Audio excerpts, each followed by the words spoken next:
Hey guys, thank you very much for joining again. For those of you who are watching me live on Facebook or in on YouTube, sorry for the late hour because I'm doing this like 7:30 p.m. So it's quite a late hour. So I will be brief, but the topic I'm bringing today is very important because there is a lot of confusion about this. So I wanted to make it clear. So I'll try to be brief, but at the same time to go a bit deeper into the topic so you understand what I'm talking about. And the topic for today is employment in the Czech Republic and the different types.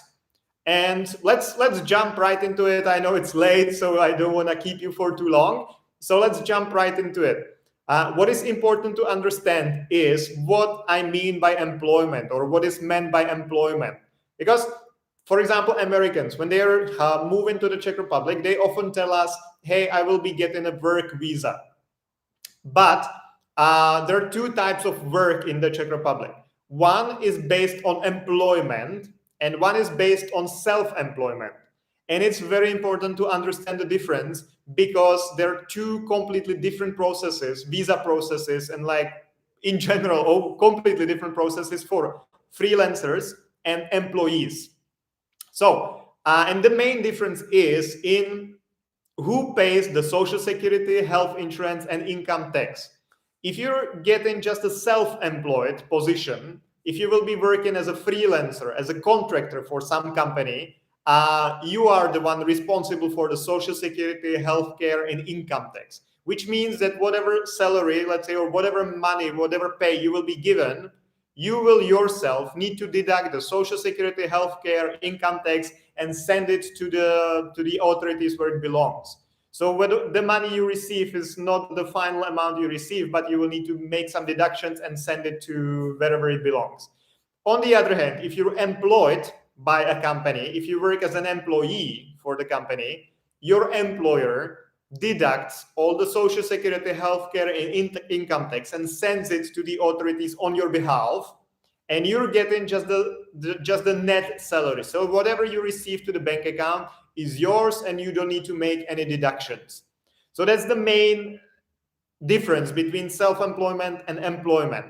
I will not go deeper in the visa related stuff because I've done different videos about that. So I've done some videos about freelancing, I've done some videos about employee cards, so I will not go deep into that now. But this is one of the most important things to understand who's paying the social security, who's paying the healthcare, who's paying the taxes for you.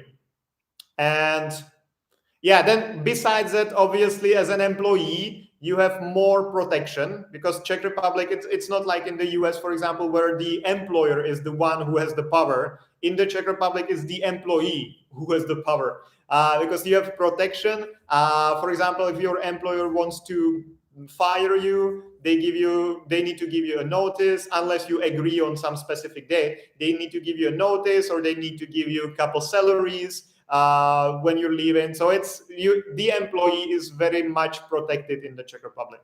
If you have the freelancer cooperation, if you work on freelancer basis, on contract basis, you basically have no protection at all because it's a business to business relationship. So that's another important thing about like employment versus self-employment in the Czech Republic. But the main thing I wanted to talk about today is the different types of employment. So we're now not talking about the self-employment at all, but if you actually found an employer, a company which is willing to pay the social security for you, healthcare, and income tax on your behalf, then you can still get a different types of employment. So or employment contract. So let's go through that right now. So there are three different types of employment contracts in the Czech Republic. One is so-called HPP, which is a Czech abbreviation of Hlavni pracovni pomer, which means like a full-time contract. That's a standard type of employment, like 40 hours a week, that like you are a full-time employee, HPP. Then you have DPP, which stands for Dohoda o provedeni prace, basically just a contract about doing a job, like one particular job. Because this contract is limited by the amount of hours you can work for the employer every year. And the limit is at this moment 300 hours. So you cannot work more than 300 hours on a project or a thing for one employer. And then the third thing is DPC or DPČ, Dohoda o pracovní činnosti, which is basically an agreement about working, let's say, which means that you can work continuously there is no limit in the amount of hours, but it's usually meant for like a short time or short like part-time employment, because you have all the protection, you have all the benefits, but it's just meant for a smaller portion of work. So there are no limitations, but it's usually used for a smaller amount of work. So I'll go through that into detail now. HPP, that's the full-time employment, is basically meant for the standard positions where you go to the office every day from 9 to 5 or 6 to 3 or whatever is your working time. You work there 40 hours a week and you get a full salary for that. There are obviously some criteria the employment must meet. You cannot get a lower salary than is the national minimum, which is 15,200 crowns in 2021. Okay, we're getting to 22. I'm a bit behind. So yeah, 15,200 for 2021. The minimum working hours are also somehow you can kind of make a smaller amount of hours if you wish. The standard is 40, but you can work, for example, 30 or 20. But you will still need to be getting the minimum wage at least. And you have all the protections and all the advantages of having a full-time employment. So that's the best you can get from many perspectives. There is no problem with you getting any type of visa based on HPP. That's the standard employment. Then maybe the DPC, DPČ, Dohoda o pracovní činnosti. That's the agreement about working. That's usually because there are some advantages for the employer as long as they stay below some limit of salary they pay you. So I believe it's now 3,500 or around that. And if they stay with your pay below that, they don't have to pay on a social security, healthcare, all that. So it's often used if they just need like a very small part-time position. Like if they want you continuously, but they don't need you as a like 8 hours a day. If they need like maybe 1 or 2 hours a day for some job which needs to be done regularly, but it doesn't really require a lot of hours, then this is the great option, because if they stay below the limit, you can have some advantages of the full-time employment, but if they stay below some limit of the money they pay you on monthly basis, they don't really need to pay anything extra to the government. So it's a good kind of alternative for both you and the employer.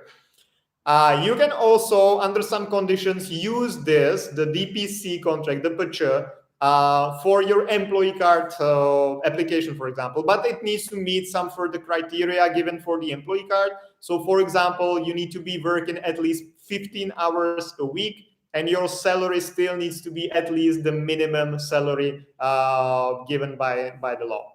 So that's the second option or second type of employment contract in the Czech Republic. And the third type is so-called DPP, Dohoda o provedeni prace, just agreement about doing a job, which basically means that you can work for one employer for up to 300 hours a year.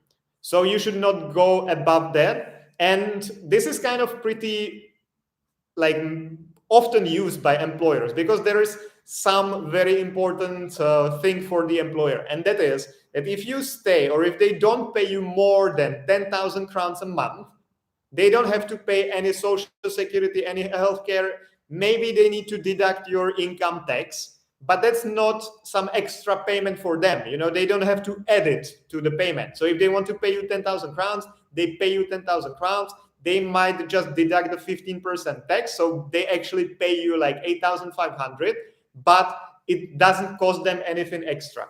If you're a full-time employee and if they pay you, say, 15,200 crowns gross, which is the minimum salary, they need to deduct something from your salary. So you will not, if your gross salary is 15,200 crowns, you will not receive 15,200 crowns to your bank account as a net salary. You will receive maybe 13,000 crowns because your employer needs to deduct the social security, healthcare, income tax. And on top of that, they also need to pay something extra to the government. So the total cost for your employer will not be 15,200 crowns either, but it will be, for example, 20,000 crowns, because they need to add an extra 5,000 crowns for a social security, healthcare, income tax. So the total cost for your employer will be 20, and you will only receive like 12 or 13.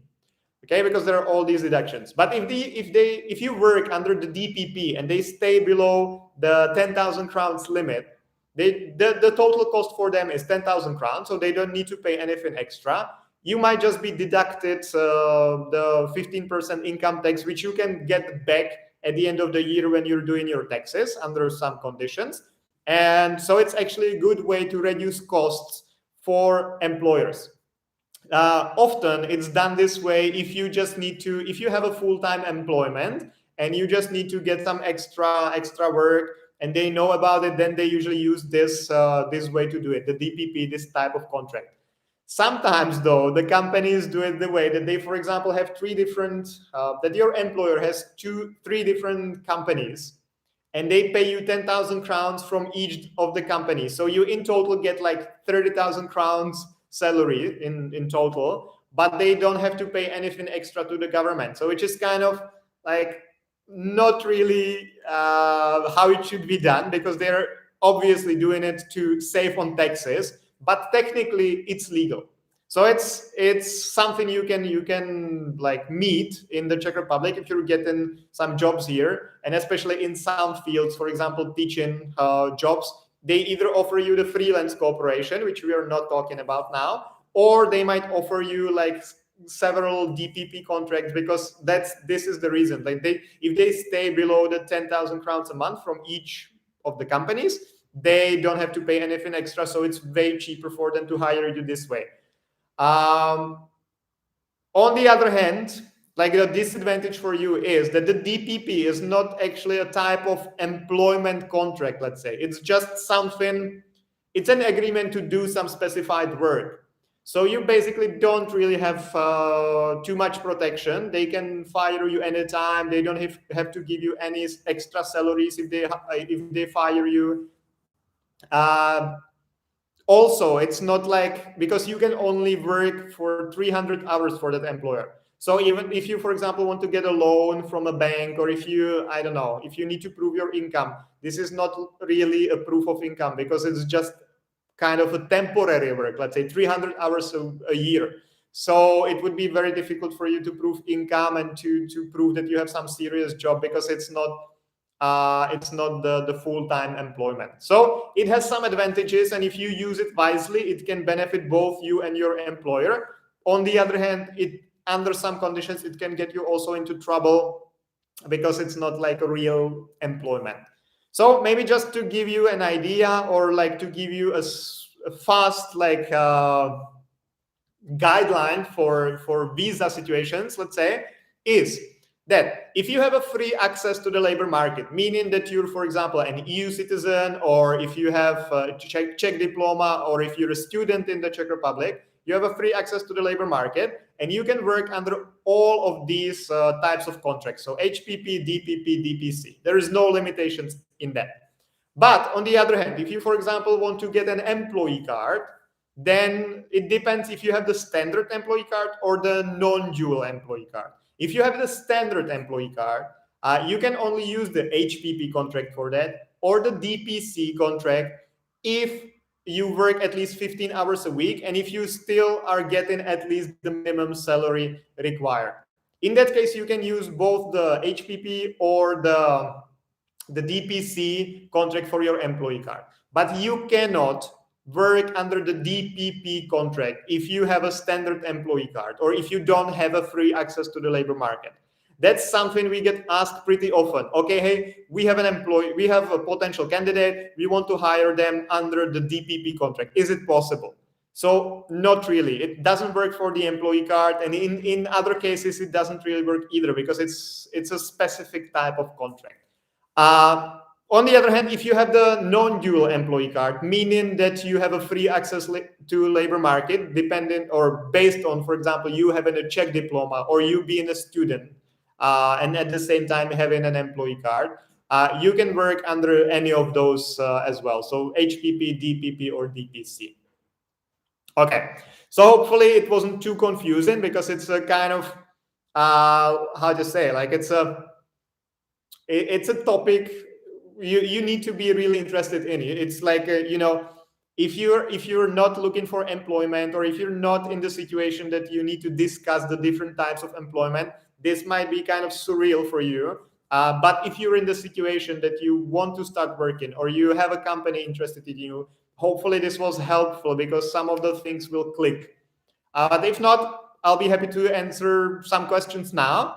Or of course, you can always get in touch either with me directly on YouTube or Facebook, or I have my Instagram or TikTok. I'm getting pretty good and pretty big on TikTok, so join me there. And I always show shoot the short versions of these long live streams, and I put all the information to my TikTok. So if you're not following me on TikTok, find me there as Jan Kalina, with this beard, and I think I have white shirt there, but besides that, you'll find me for sure.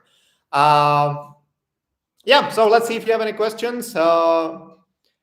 Agnello Andrews, hi mate, thank you very much. Agnello is actually watching all of my live streams, and I really appreciate it, because it's great, because if I was boring, or if the information wasn't useful, you would not be here probably. So I'm happy that you're coming here, and it shows me that the information is useful. So thank you very much for that. Mitch AR, thank you for this helpful information. It's my pleasure to serve you guys. So guys, if you have any questions regarding employment in the Czech Republic, or if you have any questions regarding anything else, now is the time to ask, because if not, my official presentation is over. So I'll be finishing the live stream soon, and we'll go home, because I'm still doing this in our office. I've moved to Prague, in Prague 2, in Ječna, close to IP Pavlova. I'm sitting here. Actually, I'm sitting in the office where usually our interns and our reception sits, but they went home at 5 o'clock. So it's I'm using this room because Daria is also still having some appointments at this time, so I couldn't use that other rooms. But here the point is that we have Ječna Street right here, so I can see all the trams going and all the cars passing. So it's actually pretty nice. From the other side of the office space, we can see the castle. So it's also very beautiful if I stay late, or me and Daria stay late, and we can watch the castle all lit up. And it's also nice, but it's already almost 8 o'clock, so I should probably go home. Okay, Lovelina, watching from Gran Canaria, very informative, more power, Jan Kalina. Thank you very much. Thank you very much, guys. Thank you very much, Lovelina. Thank you for joining. Guys, one important information. If you don't follow me, I share it on Facebook as well, but I'll share a video tomorrow, I guess, or maybe later today if I manage to do that. You all know about the situation with the private health insurance, I believe, that now you have no choice. You have to go with the monopoly, the PVZP. They doubled their prices. You have no way of choosing the insurance company now. And we're trying to stop this and make it go back to how it was before, that there were actually competitors, and that the prices, you could still get the expensive PVZP if you wanted, and if they offered better coverage, but you could also get a cheap insurance if you didn't really care and you just needed the insurance for the visa purposes. Now you have no choice. So we're trying to change this. There is a petition which you can sign. And if we get enough signatures, the government will need to talk about it, and hopefully something will change, because the health insurance companies also are already taking this into to court, and I believe even the European court. So hopefully the situation with the health insurance will change, but you can help it very much. So guys, I definitely will share the video on TikTok and Instagram. So if you're not following me there, please do. I might share it here on Facebook and YouTube as well. So if you're watching me from there, it will be there as well. I have a short introduction to that now already live, so you can go there and watch it. But I'll share the exact instructions on how to sign the petition hopefully soon. It just had some technical issues with that, but I'll share it as soon as I can. Moxin, Hujairi, thank you for the useful information. Thank you very much as well for joining. It's really great to see you all coming here and asking questions and interacting. It really keeps me going. So thank you very much, guys. Ariful Russell, hello. Before 6 months ago, there is any opportunity to change employee? Well, not really. If you got the employee card and it's your first approved employee card, then you have to stick to your employer for 6 months. You cannot change jobs earlier than after 6 months. There are some exceptions. The main ones, though, are if your health doesn't allow that. So if you, for example, if it's like a very physical demanding job and you cannot do it anymore because you have some health problem or stuff like that, then you can leave and you can change the job even earlier. But besides that, it would be basically just about you making some arrangement with the employer and terminating it like mutually. And then maybe that could work. But in general, you cannot change your employer before you reach 6 months of having the first employee card, or unless you have some health issues. That was added to the law actually to protect the employers, because many employers, the employee card process, getting an employee card, someone from non-EU countries, that can be a process for like even a year, sometimes even longer. It's like a very long and complicated process, sometimes costly for the company as well, but depends. And companies were often given this opportunity to people. They brought them here, got them the employee card, and then the employees immediately switched to a different employer who offered like slightly higher salary or something. So actually this was put into the law to protect the employers who are bringing employees here. So now all employees must stay with the first employer for at least 6 months. So as said, there are some exceptions, but not really many. Okay, guys, thank you very much. It's really great to see that you're watching even at like 8 o'clock at night. I guess you have nothing else to do, or you're at home, or maybe traveling back home from work or something, or you just like me. That's the best option. And if that's the one, thank you very much for that. And yeah, I'm doing these live streams every Monday and Thursday. I'll do it this week as well, even though there's Christmas on Friday, I believe. I'll still do the live stream and during the holidays as well. So you can count on me. And every Monday and Thursday, I'll be bringing you more immigration information. So thank you very much, guys. If you don't have any more questions, I'll wait maybe for a couple more seconds just in case someone just remembered something. Then I'll be leaving and going home from the office. And as you know me, if you don't have any questions, while waiting, I will be doing this weird dance for you. So yeah, that's my signature thing. Okay, but it doesn't look that anyone else is having. There is a question, or that's maybe not a question. Sladiana, thank you very much for joining. Yeah, we've known each other for quite some time, right? You've been in touch with us like many years ago. And I'm really happy that you're still coming, and I'm happy that you're watching the live streams and that you're commenting, and I'm very happy that they're informative. So thank you very much, Slajana, and please come next time as well. And of course, guys, if you have any topics you would like me to cover, please do let me know, and I'll try to do a live stream about those topics. I also, if you're in my group on Facebook, I have a post which is pinned to the top of the page, I hope, where you can share your ideas about the topics, and I'll be happy to do live streams about that particular topics which interest you. There are already some topics I have kind of ignored so far because I just I don't know much about those. I want to give value. I want to, when I go live, and when you join me, I want to make it count. I want to give you some proper information. And there are some very specific questions which I don't really know much about. So I first need to do some research, maybe have some more clients for that particular service. So then I can share my experience or our experience of Move to Prague. And then I can do a live stream about that, which will be somehow significant and will have some good information. If I don't know much about the topic, it makes no sense to do a live stream and just like saying, yeah, it should be maybe like this, but it's just all theory because I have no idea.